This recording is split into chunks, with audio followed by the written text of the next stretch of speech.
আমি ওলাই গ'লোঁ, চিঞৰ বাখৰ শুনিছিলোঁ। এইটো 6:30 7টা বজাত হ'ব। আমাৰ নেইবাৰে, মোৰ তলৰ নেইবাৰে মোক মাতিছিল। আমি ওলাই গ'লোঁ। ওলাই যাওঁতে বহুত ভাবিহঁতৰ ঘৰত আমি ভাবি বুলি মাতিছিলোঁ। চিঞৰ বাখৰ কন্দা কাটি শুনিছিলোঁ। শুনি পেলাই গ'লোঁ। আমি বহুত মাতিছিলোঁ, ভাবিছিলোঁ আমি দাদাৰো ভাবি আছে। বহুত মাতিলোঁ, নাই দৰ্জা নুখুলিলে। পিছত বহুত দেৰি পিছত ছোৱালীজনী পিছফালেদি মাতিছে। যেতিয়া তাই ওলাই আহিছে, তাই গোটেই গাটোত তেজ লাগি আছিল, একদম তেজে লটপট হৈ আছিল তাই। তাৰপিছতে তাই ক'লে যে মই মোৰ মাক মাৰি পেলাইছোঁ, সেইটোৱে কৈছে আমাক। ইয়াতকৈ বেছিতো আৰু গম নাপাওঁ।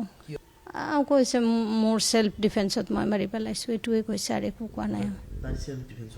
হয় হয়, সেইটো গম নাপাওঁ। তাই কৈছে সেইটোৱে, হয়তো বাবা মায়ে গালি পাৰিছিল, এনেকুৱা কিবা হ'ব পাৰে। কিন্তু আমি দাদা বা ভাবিক, মই এইটো ফ্লেটত 10 বছৰ ধৰি থাকোঁ, কোনোদিন তেওঁক বেয়া একো মই দেখা নাই। তেওঁলোক বহুত ভাল মানুহ। ভাবিতো ঢুকাই গ'ল, কিন্তু দাদা ভাবি দুইজনে বহুত ভাল। ভাবি বহুত জেণ্টেল, একদম শান্ত স্বভাৱৰ মানুহ, খুব ভাল আছিল তেওঁ।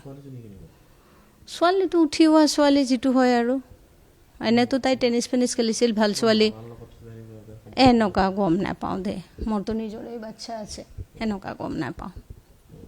গম পাইছে?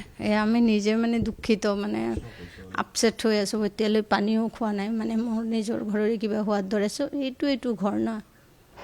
ৰাতিপুৱা দেখি উঠি মই তেওঁক দেখোঁ, তেওঁ মোক দেখে, পানী দিওঁতে দেখোঁ, গুড মৰ্ণিং বুলি কওঁ। সেয়া মানুহজনী নোহোৱা হৈ যোৱাৰ কাৰণে মানে আমি অতি দুখিত, মানে পানী পৰ্যন্ত খাব পৰা নাই আমি, এনেকুৱা এটা পৰিস্থিতি হৈ আছে।